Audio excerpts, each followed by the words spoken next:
Pasan kali.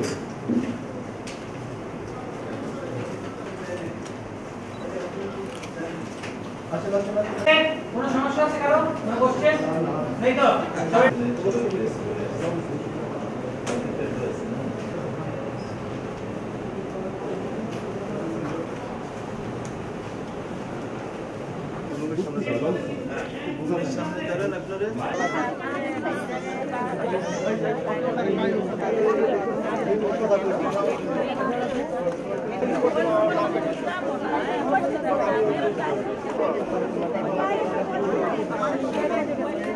ঝড় বৃষ্টি হয়েছে, কোথাও কোনো ক্ষতি হয়েছে কিনা, প্রশ্ন কোথাও ট্রেজারিতে পানি ঢুকলো কিনা, আমরা সবসময় সার্বক্ষণিক খবর রাখছি এবং আমাদের কোথাও কোনো সমস্যা নাই।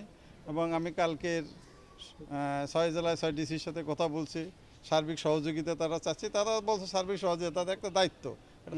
এবার সর্বমোট নিয়মিত 56,770 জন, জিপিএ উন্নয়ন পরীক্ষার্থী 279 জন, প্রাইভেট পড়তে 1 জন, অনিয়মিত পরীক্ষার্থী 9,512 জন, টোটাল 66,562 জন।